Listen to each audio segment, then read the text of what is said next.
You are looking live at Capitol Hill, where we are awaiting a Senate Foreign Relations Committee vote on the nomination of Mike Pompeo for Secretary of State. No Democrat on the panel supports his nomination.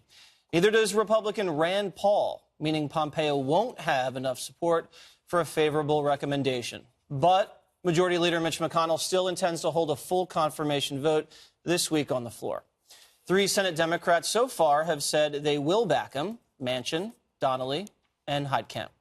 The White House praised them, but blasted the, quote, pointless obstruction of the rest of their party.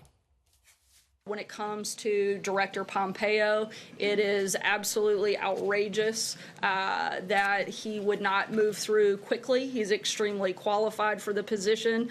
Not only is the White House, but all of America should be calling on the Senate to actually do their job, do what they are required and expected to do, and that is to help government function and to help on the safety and the security of our country.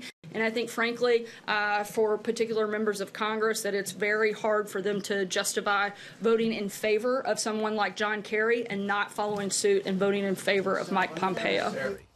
The president adding, hard to believe obstructionists may vote against Mike Pompeo for Secretary of State. The Dems will not approve. Hundreds of good people need more Republicans. All right, so Kimberly, West Point guy, Harvard guy, Army officer, congressman, and CIA director, incredible credentials. And Sarah Sanders made a great point. I mean, Kerry was confirmed. I think only 2 Republicans voted against him, 2 or 3. Same thing with Hillary for Secretary of State. What's going on here? Yeah, this is an extraordinary individual who has an incredible background, history, qualifications, dedication to the country.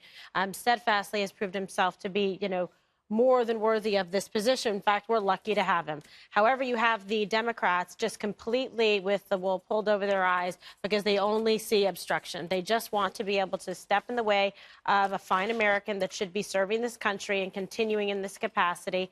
And sadly, just out of pure politics, there is no other good answer or motivation. They are objecting to him. Why? To try to prevent President Trump from putting through his agenda. And this is despite the fact that President Trump has made tremendous inroads in foreign policy and national security, showing strength and resolve in Syria, showing strength and resolve with Iran, showing strength and resolve in North Korea, really making a manifest change of order that no other administration has been able to do to quite be able to kind of figure that situation out and cause this course correction in national security history.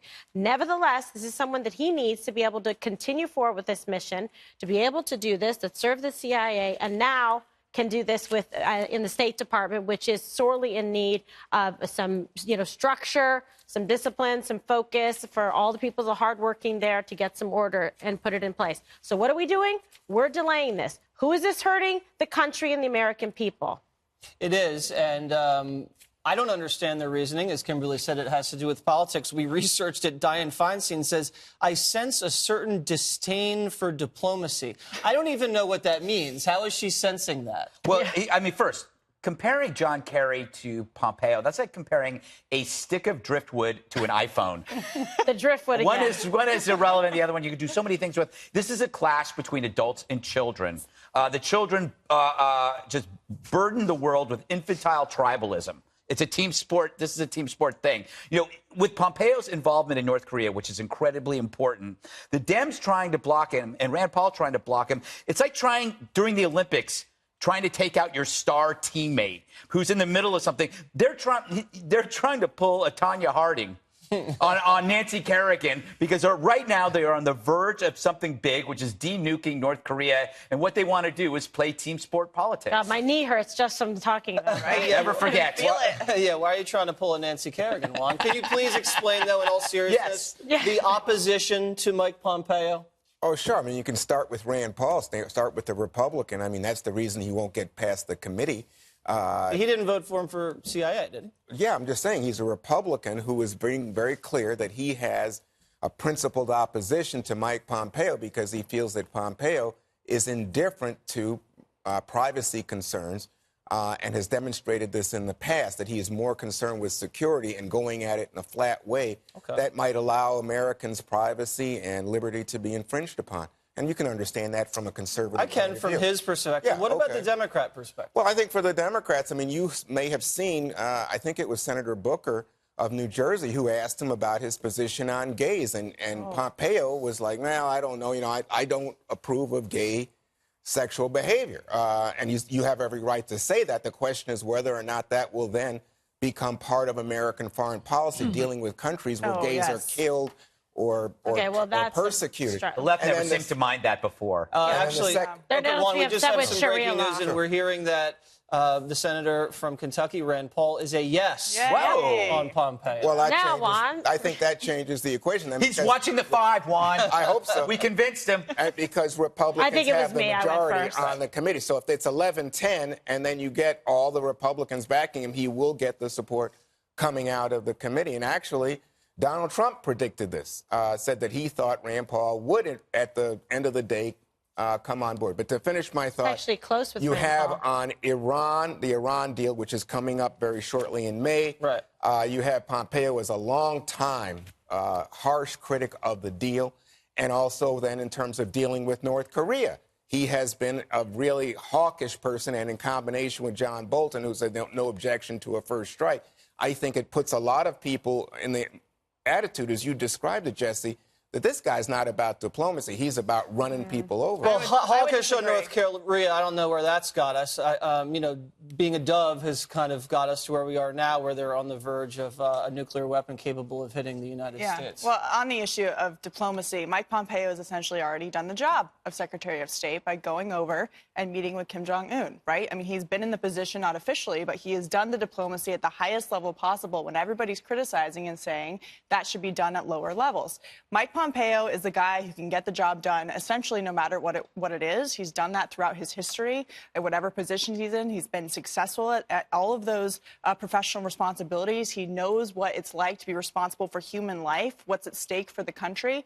And this is an issue that has been severely politicized for the sake of being against the president, and Democrats want it both ways. They've been criticizing the Trump administration for destroying the State Department, for not having diplomats in place, for having a bunch of empty posts around the world, and yet the president has sent a number of nominations that have been obstructed around the world, and then you have him saying or nominating Mike Pompeo, who at his confirmation hearing said that he, as a priority, wanted to make sure that those posts were filled. So Democrats have to make a choice. You either are backing the State Department and national security by confirming Pompeo and allowing him to do the job to make sure those diplomats are in place, or you have to take a step back and understand that if you don't allow them to get into place to do the job for America, to represent our country in the interest of the United States, then you can't be criticizing on both of those levels. And two papers which have been very critical of President Trump, the New York Daily News and USA Today, both editorialized in support of the confirmation. One of those reasons was because what they believe Pompeo is going to do is come in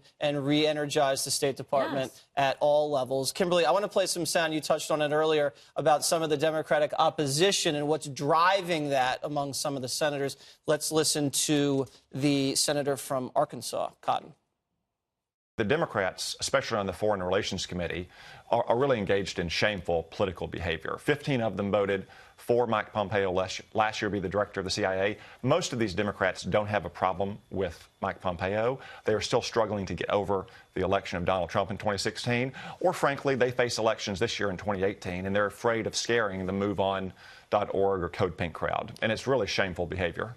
So this is a midterm situation for some of these Senate Democrats. Yeah, well, that's what we're talking about here. It's just such a, political artifice with they're just really trying to push their agenda. They're talking about the midterm elections. They're trying to make this a, problematic situation for the president. But guess what? You're hurting the country. Again, when you really look at, your intentions, your motivations, and the outcome here, the end game, how is this going to in any way help the country move forward? This is somebody who's highly capable. He's not someone who's inflammatory or has any problem. I mean, Juan, you try to push back and say Rand Paul. Well, guess Rand Paul was like, yes. Yeah, No, that's because he heard Juan. Yeah, that's right. He said, no, He's like, I want to agree with Kimberly and not Juan. Yeah. I would wonder though, this is all about team sport politics, which I think is going to go away soon because we're seeing these cracks in this prison of two ideas. And I wonder, it's like if this were a Democrat and we were on the verge of making the world safer, right? North Korea, this is a big deal. This is a really big deal. would you do this to the Democrats, or would you just want to take part in the win and say, I want to support this guy because we're going to change the world, rather than say, no, I'm going to burn the place down because he's a Republican? Right. I don't think that's the issue No. at all. I think the issue at hand is, do you normalize Trump's behavior in every case and say, if you disagree with him, oh, well, then people will say you're not a patriot, you're not a good. So The it's about- fact so it's is, about Trump the then. State Department has been totally dismantled. People are of low morale and hurt. We don't have diplomats in place. And then you say, well, but we're going to get Mike Pompeo. He will bring something back. So you got to give. I mean, come on, that's like blackmail. Well, Juan, I think when you're trying to forge some peace in the peninsula, And you the made it guy about that's Trump. leading that overture, if you're not going to let him get out of committee on some sort of This is about us. vote that says not Trump. It's not about America. partisanship, People That's don't right, think Chris. it's a send the good wrong vote. message to Little Rocket Man. And we're going to bring you guys the vote out of the Senate Foreign Relations Committee as it comes in.